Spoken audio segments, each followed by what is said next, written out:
Di sesi ini kita akan mengenal dan mempelajari terkait perencanaan untuk shear stud atau shear connector atau kita kenal sebagai angkur baja pada konsep komposit di struktural, baik itu mungkin untuk plat, deck, ataupun pada jembatan komposit. Shear stud seperti yang kita pernah dengar namanya, bentuknya akan seperti yang ada di gambar ini, di mana dia memiliki kepala, dia memiliki badan, dan dia diikatkan kepada material yang ada di bawahnya. Begitu pula untuk yang ada di dek baja ini, semuanya juga sama, memiliki seperti baut ya, bentuknya akan seperti baut, di mana fungsi kepala ini akan jauh lebih mencengkram terhadap luas permukaan yang ada.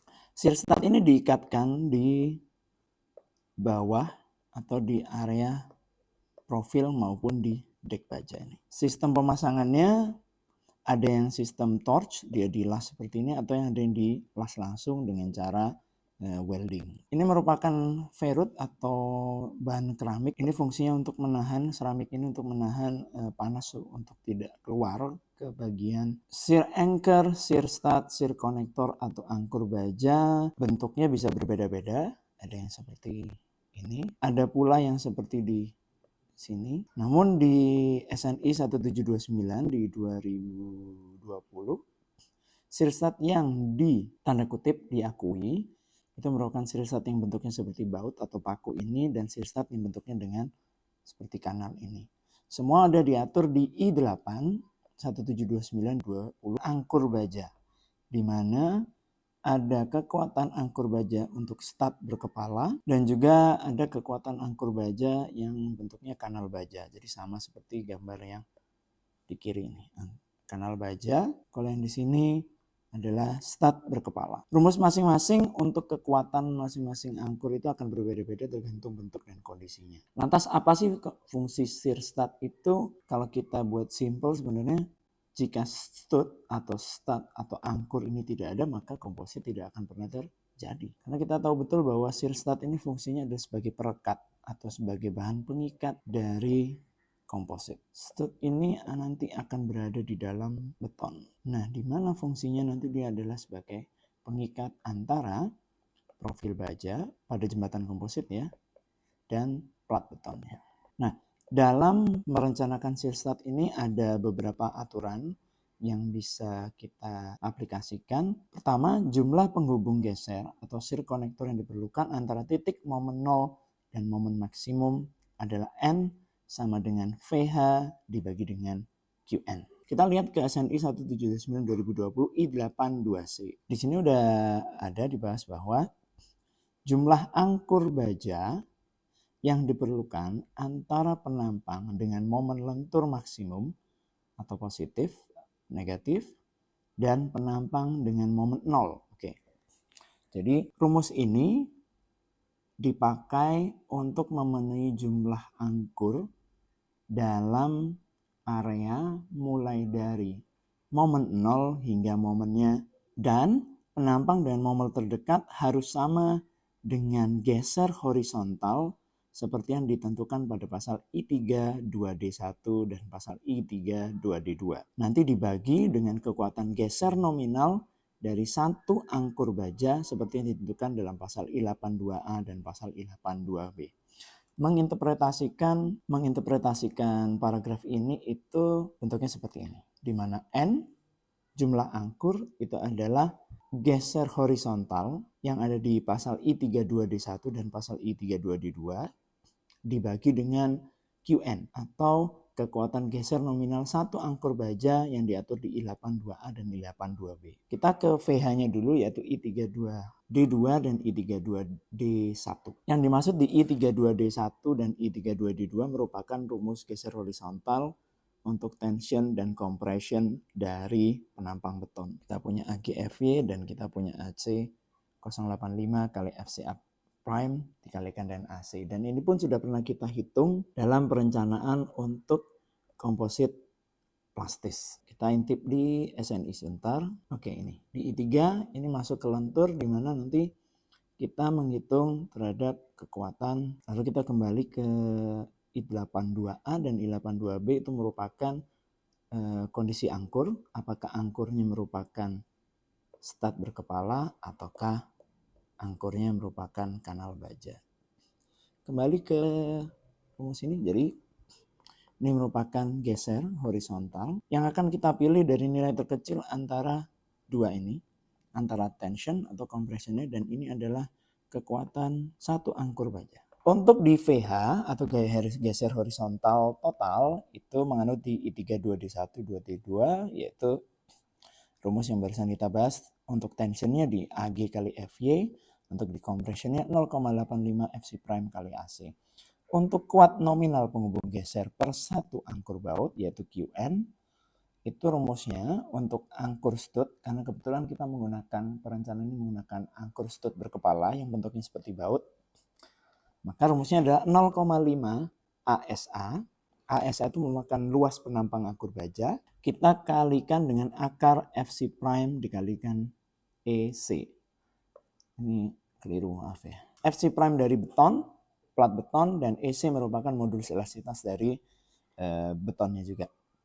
Nah, nilai ini tidak boleh melebihi dari nilai RG kali RP kali ASA kali FU. Untuk RG dan RP kita akan cek di SNI 729/2020 di halaman 102. Dan untuk ASA itu merupakan luas penampang angkur baja dan FU merupakan kekuatan tarik minimum terspesifikasi untuk angkurnya. ASA dan FU merupakan variabel yang bisa kita dapatkan dari tabel angkur atau brosur angkur baja atau brosur steer stud yang dijual di pasaran. Kita coba untuk cek. Nah, di sini saya sudah punya sebuah brosur steer stud. Mereknya adalah SLS BNN. Bentuknya seperti ini, di mana dia memiliki beberapa ukuran, diameternya ada 10, 13, 16, 19, 22, dan 25, dan panjangnya rentangnya antara 27 sampai 155. Jadi kita akan menggunakan data ini terkait diameter yang disediakan di pasaran, karena kita tidak mungkin membuat shear stud sendiri, walaupun masih dimungkinkan menggunakan beberapa bahan sisa-sisa dari tulangan baja, itu juga bisa digunakan sebagai shear stud, namun kita di sini perencanaan menggunakan shear stud yang diproduksi oleh pabrikan. Nah, data yang perlu kita ketahui juga merupakan nilai tensile strength atau nilai FU-nya, kemampuan ultimate dari shear stud itu sendiri. Karena kita di sini membutuhkan variabel berupa FU, yaitu kekuatan tarik minimum terspesifikasi dari angkurnya. Nah, di sini kekuatan minimumnya pun juga sudah ada, yaitu sebesar 450 Newton per milimeter persegi. FU sudah tahu, EC-nya kita juga sudah tahu, ASA luas penampang tergantung kita menggunakan diameter berapa. Tinggal RG dan RP. Mari kita lihat nilai RG dan nilai RP. RG pada tabel yang di halaman 104 dan 103 di SNI 179/2020, RG itu memiliki beberapa kondisi dengan nilai yang berbeda-beda. Jika plat beton itu tanpa dek, tidak menggunakan dek baja, maka nilai RG-nya 1 dan nilai RP-nya 0,75. Jika dek diorientasikan paralel terhadap profil baja, maka nilainya bisa 1 atau 0,85 untuk RG-nya dan RP-nya adalah 0,75. Namun karena di perencanaan kita adalah tanpa dek, tanpa menggunakan dek baja, maka RG-nya 1 dan RP-nya adalah 0,75. Untuk yang ini adalah rumus untuk angkur kanal baja, karena kita tidak menggunakan kanal baja maka kita skip dulu. Dan ini adalah syarat shear connector dalam SNI 179/2020 di bab 2D, I82D. Diameter stud harus lebih kecil dari 2,5 kali tebal plat dasarnya atau plat TF. Kalau kita pakai WF-nya maka plat sayapnya. Untuk panjang stud harus lebih besar dari 4 kali diameter shear connector atau diameter dari SA-nya. Dan jarak minimum antar stud adalah 6 kali diameter stud dan jarak maksimumnya adalah 8 kali dari tebal sayapnya. Mengapa peraturan ini ada? Ini untuk menghindari resiko di mana stud ini jauh lebih besar dibandingkan dengan ukuran atau ketebalan dari sayap profil bajanya. Resikonya apa? Resikonya bisa merobek sayap dari baja itu diakibatkan ukuran stud ini terlalu besar. Dan kalau kita lihat di gambar yang ada, pengaplikasian di lapangan, ukuran stud itu memang cenderung lebih kecil-kecil dan jumlahnya banyak sekali. Karena kembali lagi tujuannya adalah untuk mengikat atau sebagai rem antar beton dengan bajanya. Terkait di penjelasan di SNI 179/2020 I82C bahwa jumlah penghubung geser atau shear connector yang diperlukan antara titik momen 0 dan momen maksimum. Itu maksudnya gimana? Jadi ketika kita menghitung nilai N sama dengan VH dibagi dengan QN, N ini adalah untuk memenuhi area atau daerah mulai dari momen 0 sampai ke momen maksimumnya. Jika terbentuk momen seperti pada umumnya. Sehingga area ini saja yang diisi dengan N. Jika N-nya didapat nilainya adalah 40, maka kita harus mengisi area ini sebanyak 40. Kalau ini WF-nya kita balik, dan ini adalah sepanjang dari, karena ini misal kita punya 10 meter. Nah, area di mana momen 0 sampai ke momen maksimum merupakan setengah dari bentang yang ada, yaitu nilainya sebesar 5 meter. Karena ini momen maksimumnya, ini momen 0-nya, maka di sini hanya sepanjang 5 meter saja. Nah, N yang kita dapatkan semisal muncul 40, maka kita harus 5 meter, kita harus pasang stud sebanyak 40 dengan syarat jarak yang tadi sudah diatur. Ini, dimana jarak minimumnya ada 6 diameter stud dan jarak maksimumnya 8 kali tebal flange-nya. Nah, ini harus kita pasang rata sebanyak 40. Kalau kondisinya momennya seperti ini, misalnya perutakannya jepit-jepit, maka stud itu harus dipasang di area setiap section ini, di mana ada momen 0 dan juga momen maksimum. Ada momen 0, momen maksimumnya. Sekarang kita akan coba untuk melakukan perencanaan atau perhitungan menghitung kebutuhan jumlah shear stud di soal yang sebelumnya sudah kita bahas dalam tutorial, rangkaian tutorial yang ada. Di tutorial yang sudah kita bahas sebelumnya bahwa di contoh soal itu menggunakan profil IWF 588/300/1220. FC prime dari beton adalah 20,8. Modulus elastisitas dari beton ada 21.410 MPa. Ketebalan dari plat ada 20 cm atau 200 mili dengan panjang bentangnya 31,5 meter. Memang di soal ini cukup panjang. Dari perhitungan sebelumnya pun kita sudah mendapatkan nilai B efektif, lebar efektifnya itu 1850 mm.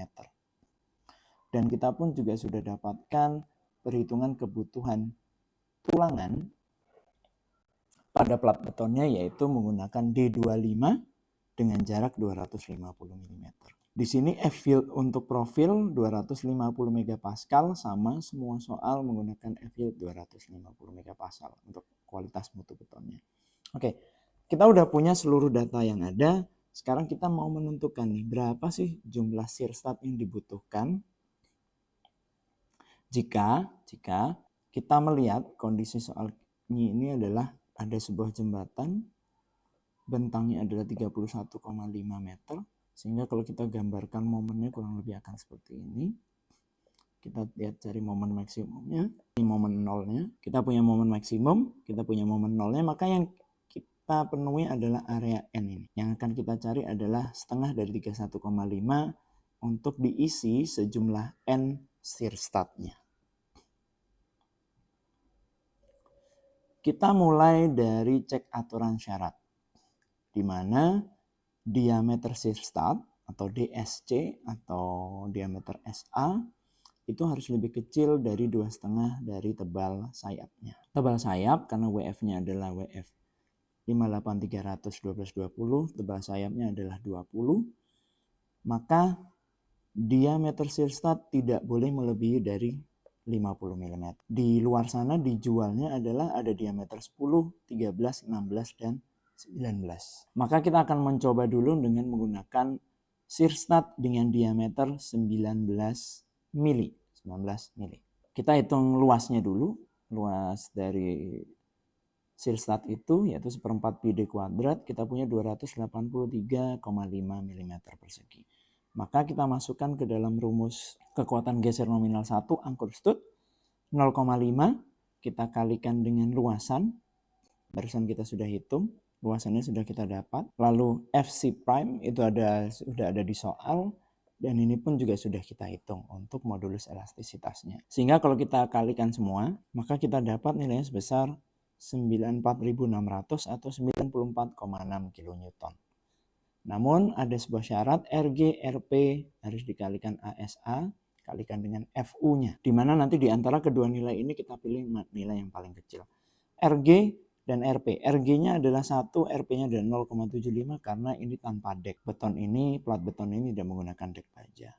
Sehingga kita masukkan ke sini 1, 0,75, luasan dari Searstat diameter 19, dan juga untuk FU-nya adalah 450 megapascal atau 450 Newton per milimeter persegi, didapatkan dari tabel ya, atau dari brosur. Kita punya nilai tensile strength minimum dari brosur ini adalah 450 Newton per milimeter persegi.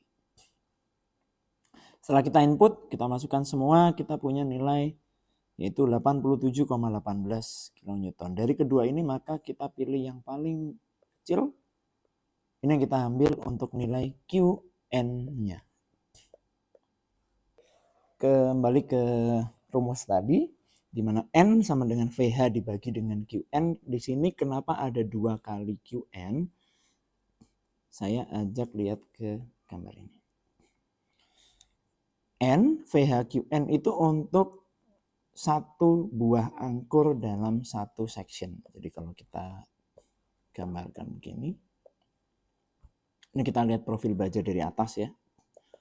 Jadi ini badannya. Maka untuk N, VH, Qn itu Searstatnya di sini. Nah, di tengah gini. Berapapun jumlahnya, misal di sini 10, maka kita harus isi 10 di sana. Karena dalam setiap section ini hanya boleh ada 1. Lantas kalau saya ingin isi 2, isi 3 bagaimana? Maka tinggal Qn-nya kita kalikan sejumlah kebutuhan. Kalau di sini ingin isi 2 maka di mana nanti kita akan kontrol terkait jarak-jarak ini. Ada nilai jarak minimum dan jarak maksimum. Jadi ini adalah ini adalah ini. Oke, karena di sini kita menggunakan 2 Searstat, maka rumusnya ada N VH dibagi dengan 2 Qn. VH kembali ke sini. VH itu gaya geser horizontal total adalah nilai terkecil dari T, tension, AGFY atau compression 0,85 FC prime AC. Maka nilai terkecilnya adalah 4812,5.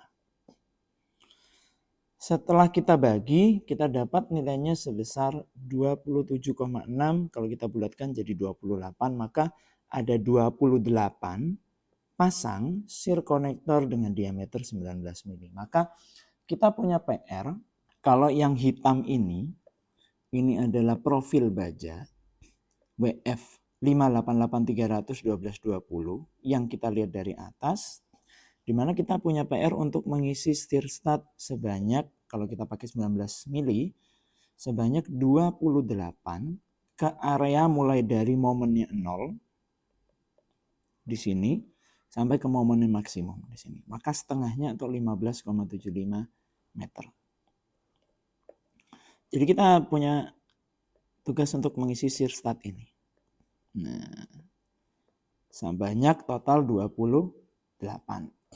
Untuk ngisi ini sih mudah, tapi kita juga harus memperhatikan terhadap yang namanya jarak atau syarat jarak. Jarak minimum dan jarak maksimum. Jarak minimum adalah 6 kali diameter dan jarak maksimum adalah 8 kali tebal sayap. Nah, Jadi jarak antar angkur yang kita pasang itu tidak boleh lebih dari 160 mili. Sedangkan jarak minimumnya tidak boleh kurang dari 114 mili. Atau kalau kita bulatkan 120 mili juga boleh. Intinya jarak minimumnya rentangnya antara 120 sampai 160. Semisal kalau kita pasang sepanjang 15,75 meter ini, total ada 28 pasang angkur atau total ada 56 angkur tersebar rata di sini. Cara paling mudahnya adalah agar dapat menempatkan silstat secara rata di sepanjang area profil, khususnya di soal tutorial ini di sepanjang panjang 15,75 meter, mulai dari momen 0 sampai ke area momen maksimum, maka kita bisa menggunakan konsep menghitung jarak, dimana kalau kita masih ingat jumlah pohon ya, sebuah soal jumlah pohon, jadi kalau kita punya 100 lalu kita punya total ada 19 pohon, jika kita punya jalan sepanjang 100 meter terus kita diminta untuk meletakkan 19 pohon dengan jarak yang sama rata, maka rumus yang kita pakai adalah 100 meter kita bagi dengan 19 plus 1. Jadi sama dengan 100, kita bagi 20, maka kita punya 5. Jadi setiap pohon itu jaraknya adalah 5 meter. Sama seperti yang bisa kita lakukan di perencanaan untuk meletakkan sirstat. Dari sirstat diameter 19 mili ini kita punya total 28 pasang. Jadi akan ada 28 section di situ dengan total panjangnya adalah 15,75. Maka 15,75 atau 15.750 mm kita bagi 28 plus 1, maka jaraknya adalah 543,1.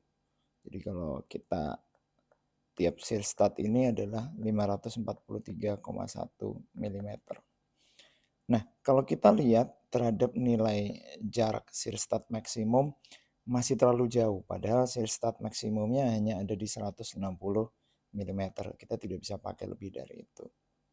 Nah, di sini ada beberapa pendekatan yang bisa dipakai dan saya mencoba menggunakan diameter 13 mili dan juga diameter sirstat 10 mili. Nah, kalau yang di 13 mili ini hasilnya adalah 56 pasang. Setelah kita bagi dengan panjang 15.750 bagi 56 plus 1, dapatnya 276,3. Masih jauh dari 160 mm. Nah, untuk sirstat sebanyak 10, kita dapatkan totalnya adalah 169,3. Nah, ini jauh lebih mendekati. Sehingga yang dipilih adalah sirstat 10 mm walaupun memang jaraknya di sini 169,3. Dalam aplikasinya kita akan tetap meletakkan sirstat itu dengan menggunakan jarak maksimum yaitu 160 mm. Namun jika kita bandingkan dengan pemilihan sirstat untuk 19 mili yang jaraknya adalah 543 dan sirstat yang 13 mili jaraknya yaitu 276, maka bisa kita lihat untuk pemilihan sirstat yang 10 mili yang jaraknya 169 itu kita ambil 9,3 lebih pendek, mili lebih pendek. Sehingga kalau kita katakan efisiensi, much more efficient than the others. Sehingga penggambarannya kita akan menggunakan sirstat ukuran 10 mili dengan jaraknya adalah 160 mm. Semoga bermanfaat.